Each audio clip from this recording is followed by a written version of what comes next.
Hi hello வணக்கம் மக்களே. So இந்த வீடியோவில் நம்ம என்ன பார்க்க போகிறோம்னா, அதாவது கான்ட்ரவர்சிக்கு கொஞ்சம் கூட குறைவில்லாத ஒரு ஆள் அப்படின்னு பார்த்தீங்கன்னா அதை கண்ணை மூடி நம்ம சொல்லலாம். குறிப்பாக தமிழ் யூடியூப்பில் நம்ம இர்ஃபானை தவிர்த்துட்டு நம்மளால் வேறு எதுவுமே போக முடியாது. இது வந்தாலே ஏதாவது வில்லங்கத்தில் கொண்டு வரா, இப்போ என்ன கொண்டு வந்திருக்கு. ஸோ அந்த அளவுக்கு ஒரு கான்ட்ரவர்சிக்கு பேர் போல ஆள்னா அது இவர் தான். அந்த மனுஷன் தான் இப்போ ஒரு புதுசாக ஒரு ட்ரெண்டை கிளப்பி விட்டுருக்காரு. எல்லா டயத்துலையுமே தான் ஒரு ஹைலைட்டடாக தெரியணுன்றதுக்காக பல விஷயங்களை பண்ணிக்கிட்டு இருப்பார். இப்போ குறிப்பாக இப்போ ஒரு விஷயத்தை பண்ணியிருக்காரு. ஸோ அப்படி என்ன விஷயம் பண்ணியிருக்காருன்னு கேட்குறீங்களா? அதை தான் இந்த வீடியோவில் பார்க்க போகிறோம். வாங்க வீடியோக்குள்ளே போகலாம். ஸ்டார்டிங்கில் பார்த்தீங்க அப்படின்னா, இவர் வண்டியில் போயிட்டு இருக்கும்போது ஒரு அம்மா இடித்து அந்த அம்மா இறந்துடுறாங்க. அது பண்ணது யாருன்னு நினைக்கிறீங்க? அதுக்கப்புறம் இன்னொன்றுல மாட்டினாரு. என்ன அப்படின்னா, பொதுவாக இந்தியாவில் குழந்தை வயிற்றுல இருக்கும்போது அதோட ஜெண்டரை ரிவியல் பண்ணவே கூடாது. அது ஒரு என்ன சொல்கிறது, ஒரு சட்டத்திற்கு புறம்பான ஒரு செயல் அப்படின்னு சொல்லி எல்லா ஹாஸ்பிட்டல்லையுமே ஒட்டியிருப்பாங்க.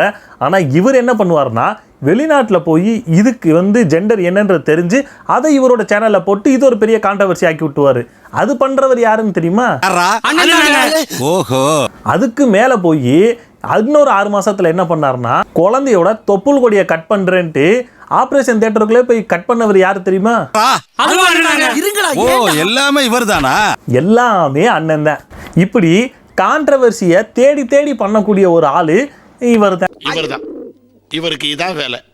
இப்போ என்ன பண்ணியிருக்காரு அப்படின்னா, அதாவது பொதுவாக சொல்லணும் அப்படின்னா, இப்தார் இந்த மாதிரி ரம்ஜானுக்கு ஒருத்தவங்களுக்கு ஹெல்ப் பண்ணுறாங்க அப்படின்னா, மோஸ்ட்லி பார்த்தீங்கன்னா இஸ்லாமிய நண்பர்கள் எந்த ஒரு ஃபங்க்ஷன் வந்தாலும், ஸோ அது என்னன்னா ஹிந்து ஃபங்க்ஷனாக இருக்கட்டும், கிறிஸ்டின் ஃபங்க்ஷனாக இருக்கட்டும், முஸ்லீம் ஃபங்க்ஷனாகவே இருக்கட்டும், எல்லா விஷயத்துக்குமே இவங்களுடைய பங்களிப்பு இல்லாமல் இருக்கவே இருக்காது. ஆனால் அந்த மாதிரியான ஒரு இடத்துல இருந்துக்கிட்டு இவன் பண்ணுற வேலையெல்லாம் பார்க்கணுமே, ரொம்ப கேவலமா இருக்கு. பார்த்தாலே எப்பறம் ஒருத்தனை பார்த்து அடிக்கணும் போல தோணும். பாரு யார முறைக்கிற முறைக்கிற மாதிரி தான் இருக்கு. இவர் என்ன பண்றாரு அப்படின்னா, அதாவது நார்மலா வெளியே, அதாவது இந்த பிளாட்ஃபாரத்தில் வாழக்கூடிய மக்கள்லாம் இருப்பாங்களே, ஸோ அவங்களுக்கு ஹெல்ப் பண்ணுறேன்னு போய், பொதுவாக ஹெல்ப் எப்படிங்க பண்ணுவாங்க, அவங்க இருக்கிற இடத்துக்கு போய் அவங்க கூட இருந்து ஹெல்ப் பண்ணுவாங்க. நம்மளால் அப்படிலாம் இல்லவே இல்லை. இவர் பண்ண விஷயத்தெல்லாம் நீங்கள் அந்த வீடியோவில் பார்த்தீங்கன்னா உங்களுக்கே தெரியும், காரி துப்பிடுவீங்க. அந்த மாதிரியான வேலையை தான் பார்த்துருக்காரு. பாஸ், பசுமாட்டு சாணி எருமாட்டு சாணி ரெண்டையும் கலந்து அடிக்கிறாங்க. இவர் ஒரு சட்டை, ஒரு துணி, ஏதோ ஒன்று சேலையெல்லாம் வாங்கியிருக்காரு. கூடவே ஒரு 100 ரூபாயும் வச்சுருக்காரு. இப்போ 50 ரூபா தாளை வச்சுருக்காரு. வச்சு இவர் ஹெல்ப் பண்ணுற விதம் பார்க்கணும் அப்படின்னு இதுக்கே ஒரு அவார்டு கொடுக்கலாம் இவருக்கு. அந்த மாதிரி ஒரு ஹெல்ப் தான் பண்ணிக்கிட்டு இருந்தார். காருக்குள்ளேயே உட்காந்து, ஏதோ இவர் கார்லேயே தான் பிறந்து, கார்லேயே தான் வளர்ந்து, கார்லேயே தான் இதுக்கு பண்ணிக்கிட்டு இருக்கிற மாதிரி காருக்குள்ளேயே உட்காந்து ஜன்னல் வெளியே தூக்கி தூக்கி வெளியே போகிறார். இவர் பெரிய மன்னர் பரம்பரையில். அப்போ இது கூட ஒன்றும் பிரச்சனையே இல்லைங்க. நீங்கள் எப்படியோ கொடுங்க, உங்கள்கிட்ட கார் இருக்குது, காரை வச்சு வெளியே இது பண்ணுறீங்க, அது கூட பிரச்சனை இல்லை. அப்போது இவர் பேசின வார்த்தைகள், பொன்மொழிகள்லாம் என்னவா இருந்துச்சுன்னு தெரியுமா? ஏன் இந்த மாதிரி அசிங்கமாக பண்ணுறீங்க, உங்களுக்கு அறிவு இல்லையா?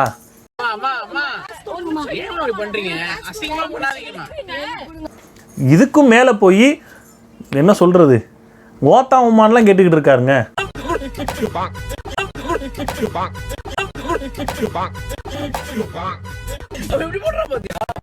அட வெக்கம் கட்டுவீங்களா, இதுக்கு எதுக்குடா வெள்ளையங்கிலி மாலைன்னு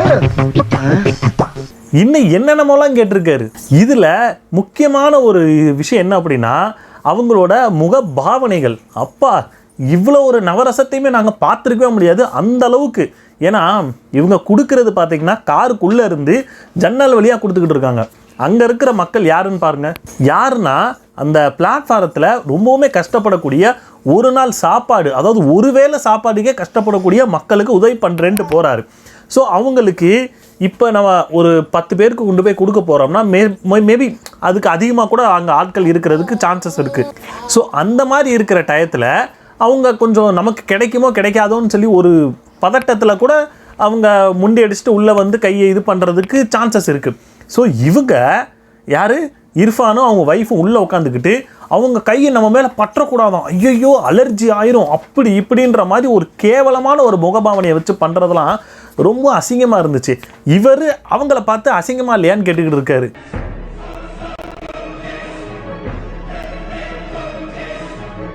அடங்கப்பா, இது உலக நடிப்புடா சாமி. இதுல என்ன ஒரு காமெடி அப்படின்னா, இவரே வீடியோவை எடுத்து இவரே எடிட் பண்ணி இவரே யூடியூப்ல போட்டு ஃபேமஸ் ஆயிட்டு இருக்காராம். புதுசா இருக்கு. இது வரைக்குமே பார்த்தீங்க அப்படின்னா ஒரு 6 லட்சம் பேர் மேலே பார்த்துருப்பாங்க. எனக்கு தெரிஞ்சு அவர் கொண்டு போன அந்த பொருட்களோட மதிப்பே பார்த்தீங்க அப்படின்னா ஒரு 15,000க்கு மேலே போயிருக்குமான்றதே சந்தேகம்.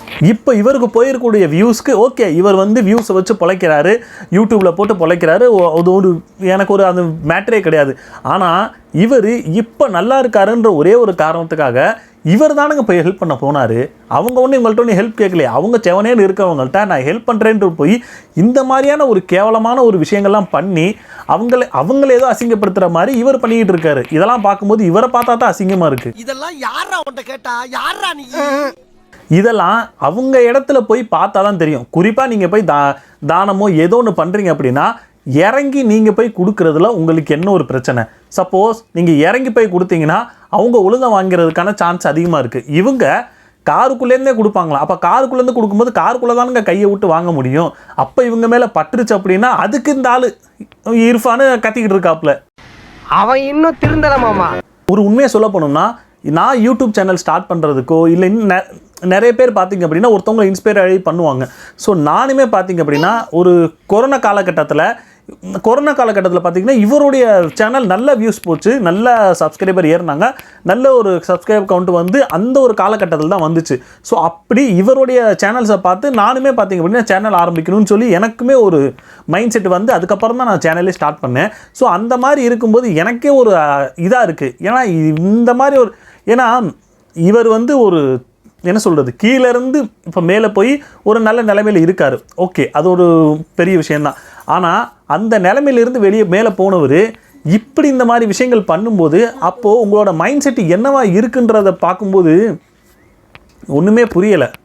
எனக்கு என்ன தோணுது அப்படின்னா, இவர் வேணுக்குனே இந்த மாதிரியான கான்ட்ரவர்சியான வீடியோஸ் எடுக்கணுன்றதுக்காகவே இந்த மாதிரியெல்லாம் பண்ணுறாரோ அப்படின்ற மாதிரி ஒரு தாட் வந்துக்கிட்டே இருக்கு எனக்கு. உன் மேலதான் ஒரு சந்தேகம். ஏன் மேலையா? ஏன்னா இதுக்கு முன்னாடி பார்த்தீங்க அப்படின்னா அந்த கார் மேட்ரு, அதுக்கப்புறம் ஜெண்டர் ரிவீல் பண்ணுறது, அதுக்கப்புறம் தொப்புள் குடி மேட்ரு, இப்போ பார்த்தீங்க அப்படின்னா இந்த ஒரு இந்த விஷயம் வந்து ஏன்னா என்ன கேட்குறேன்னா, இப்போ நானே ஒரு வீடியோ எடுத்து போகிறேன் அப்படின்னா எடிட்டிங் பண்ணும்போது நிறைய விஷயங்கள் அதை வந்து தூக்க வேண்டியது இருக்கும். சப்போஸ் தப்பாக ஏதாவது பேசிட்டேன் அப்படின்னா அதையுமே நான் எடிட் பண்ணி தூக்கிடுவேன். ஆனால் இவர்கிட்ட தனியாக ஒரு குரூப்பே இருக்குது, தனியாக ஒரு டீமே வச்சு எல்லாத்தையும் பண்ணிக்கிட்டு இருக்காரு.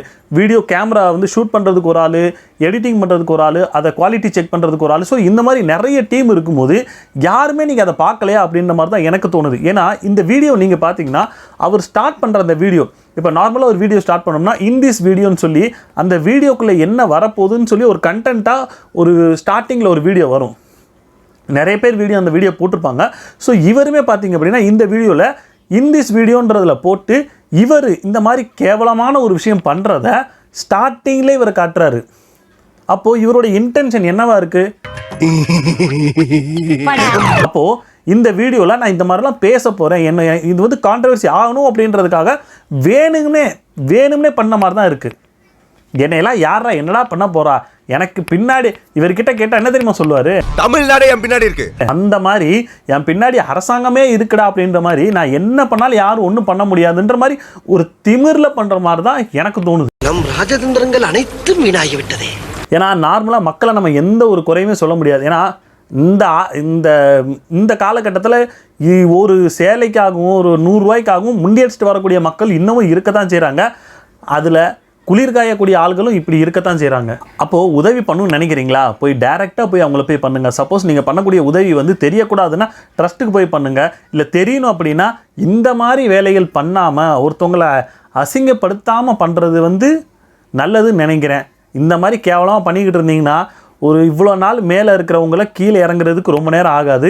ஸோ அப்போ நீங்கள் அதை அனுபவிக்கும் போது உங்களுக்கு அந்த கஷ்டம் தெரியறதுக்கு வாய்ப்பு இருக்குது. மேபி இப்போ நிறைய பேர் பார்த்தீங்க அப்படின்னா இதுக்கு அகைன்ஸ்டாக நிறைய பேர் வீடியோ போட்டுக்கிட்டு தான் இருக்காங்க.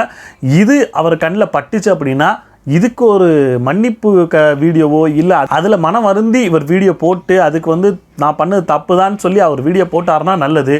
இல்லை அப்படின்னா மறுபடியும் நாமளும் வீடியோ போடுவோம். ஸோ இவர் இப்போ இந்த மாதிரி பண்ண விஷயங்களுக்கு நீங்கள் என்ன நினைக்கிறீங்க அப்படின்றத கமெண்ட் செக்ஷனில் கமெண்ட் பண்ணுங்கள். ஸோ இந்த வீடியோ உங்களுக்கு பிடிச்சிருந்தா லைக் ஷேர் பண்ணி விடுங்க, உங்கள் ஃப்ரெண்ட்ஸுங்களும் ஷேர் பண்ணி விடுங்க, குறிப்பாக சப்ஸ்கிரைப் பண்ணி வச்சுங்க. அடுத்த வீடியோவில் பார்ப்போம். டாடா, பை.